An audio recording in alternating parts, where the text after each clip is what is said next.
सुरुमा म आफैले एउटा एंगल बनाउँछु नर्मली केले बनाउने भन्दा स्केलले बनाउने स्केलले एउटा एंगल बनाउने जुन तरिकाको बनाए नि भयो म अलिकति 30 वाला टाइपको बनाउँछु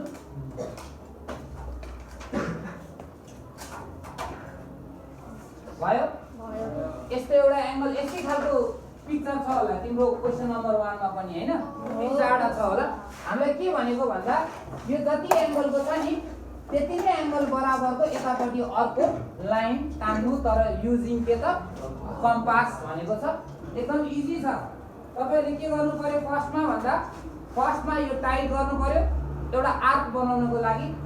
यो जहाँ चाहिँ दुईटा लाइन इन्टरसेक्ट भएको पोइन्ट छ त्यहाँनेरि तपाईको यो टिप राख्नु पर्यो राखेर तपाईले मजाले एउटा गोल आर्क बनाउन सक्नुहुन्छ जति सक्छ ठुलो बनाउनु हाफ सर्कल भन्दा बढी बनाउन सक्नुहुन्छ भन्यो निकाल्दिनुस् भयो यति गरेपछि अब के गर्ने यो यसले तपाईहरुले चाहिँ यो वृत्तको आर्क जुन सर्कमफेरेन्सको आर्क यहाँदेखिबाट जहाँसम्म इन्टरसेक्ट भएको छ यो दुईटा लाइनले जहाँ काटेको छ त्यहाँसम्मको डिस्टेन्स के गर्ने त नाप्ने मेजर गर्ने भयो बराबर भयो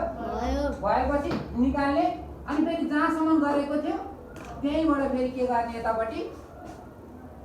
कट गर्ने अब त्यो कट गरेर ठाउँबाट फेरि के गर्ने लाइन तान्दिने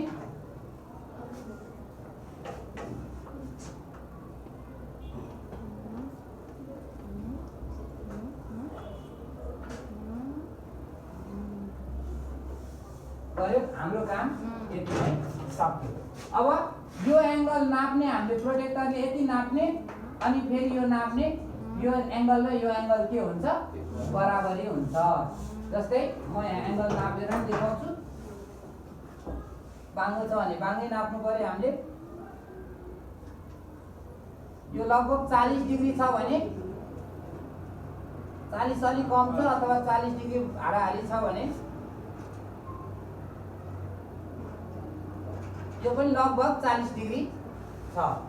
हैन तिमीहरुले नि के गरिरहेछ त मेन भन्ने कुरा तिमीहरुले बुझ्न पर्ने कुरा चाहिँ कुनै पनि एंगल दुईटा लाइन इन्टरसेक्ट भएपछि एउटा एंगल बन्छ त्यो एंगलमा हामीले आफैले एउटा सर्कमफेरेन्स बनाउनलाई एउटा आर्क तान्ने अलि लामो हाफ भन्दा बेसी तानेपछि त्यो दुईटा लाइन गएर त्यो आर्क जहाँ सर्कमफेरेन्समा कट भएको छ त्यहाँनेरि चाहिँ हामीले के गर्ने त त्यसको डिस्टेन्स मेजर गर्ने अनि त्यसपछि फेरि तानेर जहाँसम्म मेजर गरेको त्यहीबाट फेरि के गर्ने कट गर्ने